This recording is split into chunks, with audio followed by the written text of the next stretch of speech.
Hello, my name is Sydney Aranda. I've had a strong interest in the Japanese language for a long time, and have been studying Japanese at GCC for 4 semesters now. I am one of the several students that was chosen to participate in a cultural trip to Japan last May.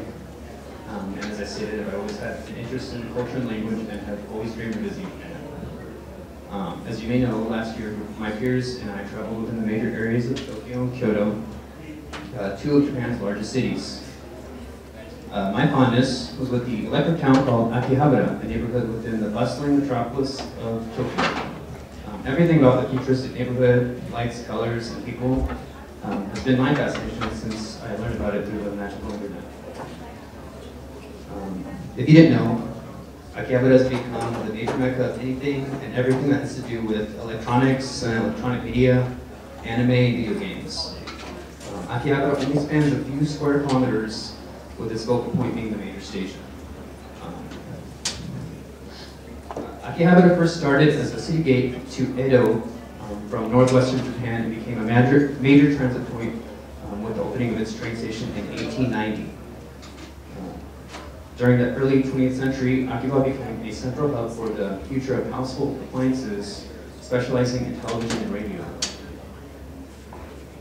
During the 1980s, Akiba shops shifted their attention to computers. From there, hobbyist culture and its label of otaku originated, and, which can translate to nerd or geek nowadays. A plethora of music, CDs, movies, DVDs, Blu-rays, comic, figurines, cards, and much more can be found and traded in the shops of the electric town. Anime is a big part of Akihabara.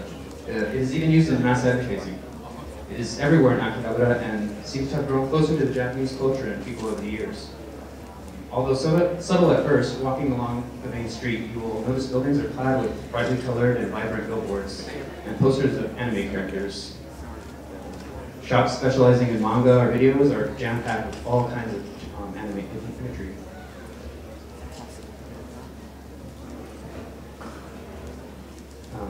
Another highlight of the electric town is the AKB48 theater located in the heart of Akihabara. Here's where the famous J-pop group perform daily, meeting with their fans on a regular basis. AKB has a strong following and a strong popularity across Japan as well as across the world. So much so that there are many subgroups in most major Asian cities dedicated to the Akihabara music group.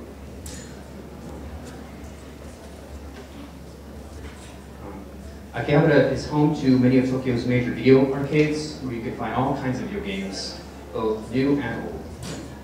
Any video game buff would be impressed by the numerous shops and arcades dedicated to any video game imaginable.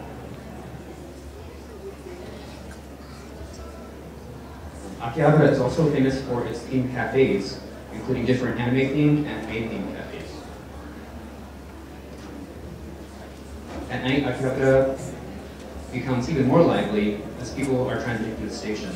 They even sometimes close down the major roads so that cars don't come by, so that people can freely shop and walk up and down the streets. Although a bit more lively in the evening, most shops are not likely to stay open past 11 p.m.